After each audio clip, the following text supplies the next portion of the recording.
የዓለም ፖለቲካ ጨርቁን ጥለው በማበድ ላይ ይገኛል። ቬንዙዌላ በመቀነቷ ላይ የጥልቁ ዘንዶ ተጠምጥሞባት ባለ በሌለ ኃይሏ ከላዩዋ ለመክፈፍ የሞት ሽረት ትንቅንቅ ላይ ትገኛለች። አሞራና ጭልፍት ለራት የሚሆናቸው ትርፍራፊ ካገኙ ሊቀራመቷት ክንፋቸውን ዘርግተው በዙሪያዋ እያንዣበቡ ይገኛሉ። በተፈጥሮ ጋዝ ክምችት ከዓለም በ8ኛ ደረጃ ላይ የምትገኘው ቬንዙዌላ በአስደንጋጭ ሁኔታ የፖለቲካ ድብስሳይ ሆናለች። የጥቁር ሕዝብ የጀግንነት ኩራት ተብሎ በተመዘገበለት ታሪክ ቀብሩ በአድዋ ድል የተፈጸመው የቅኝ ግዛት አገዛዝ መልኩን ቀይሮ በቬንዙዌላ ትንሣኤውን ያገኘ ይመስላል።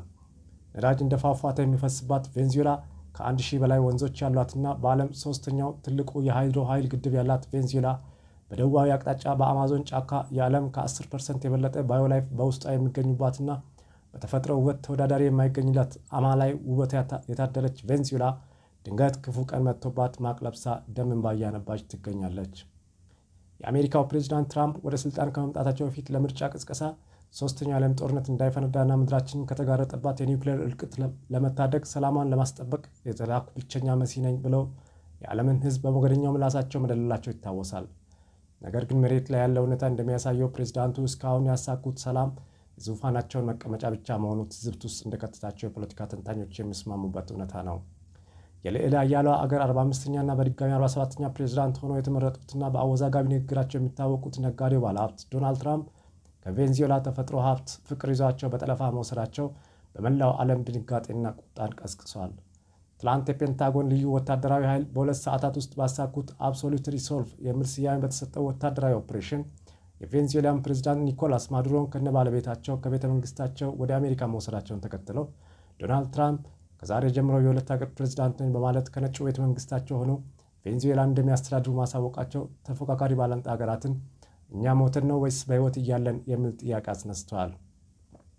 የራሽያ ፕሬዝዳንት ቭላዲሚር ፑቲን ጦራቸው ወደ ቬንዙዌላ ድንበር አቅራቢያ እንዲጠጋ አዘው ለአሜሪካ አስቸኳይ 3 መመሪያዎችን ማስተላለፋቸው ተሰምተዋል። አንደኛው አሜሪካ የቬንዙዌላን ፕሬዝዳንት በአስቸኳይ እንድትለቀው የሚያዝ ሲሆን፣ ሁለተኛው የቬንዙዌላ ነዳጅ የጎረሱ የአሜሪካ በርሜሎች ዞር እንዲሉ፣ ይህ ካልሆነ ግን የራሽያ ወታደራዊ ኃይል ተመጣጣኝ የኃይል እርምጃ ለመውሰድ እንደሚገደድ አስጠንቅቀዋል። ቻይናም ተመሳሳይ ማስጠንቀቂያ መስጠቷ ተሰምተዋል። የቱርኩ ኤርዶጋን በሰለጠነው ዘመን ትልቁ ዓሳ ትንሹን ዓሳ መዋጡ እንዳልቀረ ያረጋገጠና ዓለም አቀፍ ሕጎችን ለማስከበር የተቀመጠው የተባበሩት መንግስታት ድርጅት ለፍትህ የቆመ ሳይሆን የጉልበተኛው አሽከር መሆኑን ያየንበት ክስተት ነው በማለት ወርፎታል። ባልተመጣጠነ የኃይል ሚዛን አገሪቱን ሙሉ በሙሉ አሳልፎ ላለመስጠት የሞት ሽረት እየተፋለሙ ያሉት የቬንዙዌላ መከላከያ ኃይል በሰጠው መግለጫ ፕሬዝዳንታችን ነጥቃችሁብናል፣ ቬንዙዌላን ግን አትወስዱብንም በማለት መራር መግለጫ መስጠታቸው ተሰምተዋል። የኢኤምሲ ዜና ያቀረብኩላችሁ ዮናዳብ ነኝ። በቸር ቆዩልኝ።